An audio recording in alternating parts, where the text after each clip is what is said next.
And there'll have to be the final person now, microphone 2, your name. John Morgan. Question to those against.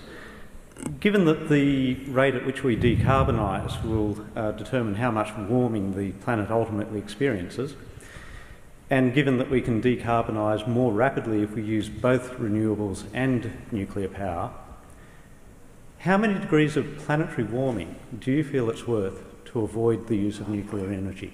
Okay, thank you. Well, look, how many degrees of planetary warming? So we're coming back, we're finishing off with the last comment come question about this trade-off, which I know you delicately sought to avoid, between global warming and involvement in nuclear. What's going to happen now is that I'm going to ask each of the speakers to spend around 2 minutes responding to comments or questions or introducing final summing ups, and I think hopefully you've captured the flavour of what was asked. At the same time, you're going to be invited to vote. Remember, you should all have now, either behind your shoulder or in your hand, a voting slip. If you're undecided still, then leave it joined together and put it in. But if you've made your decision for or against, please cast the half you tear accordingly. So we're going to start with you, Ben, and your final 2 minutes responding to the comments and any final comments you want to make. Okay. If renewable energy technologies and energy efficiency is so great, why the hell are we failing so badly? On every conceivable metric of climate change, we are failing miserably. More energy, more emissions worldwide. We're losing, guys, we're losing. We need everything that we can get. I'd like to speak quickly to energy efficiency because that's a large part of what I do in my actual job when I'm not talking about nuclear power.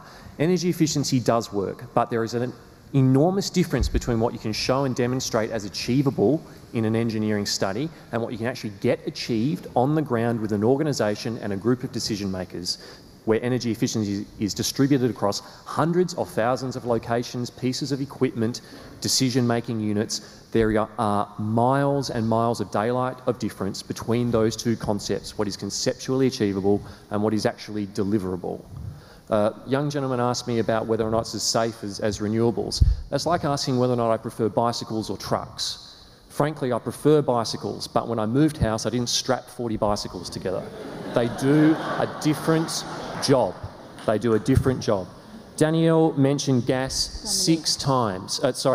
Dominique, done that 3 times tonight, mentioned gas 6 times in her presentation, together with natural gas.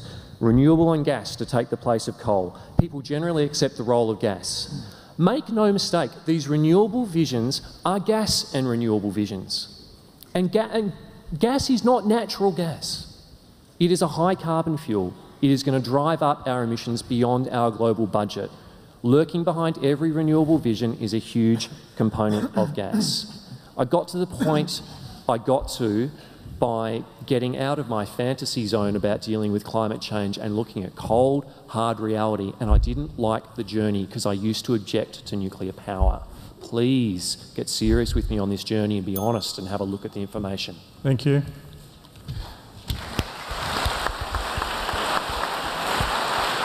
Dr.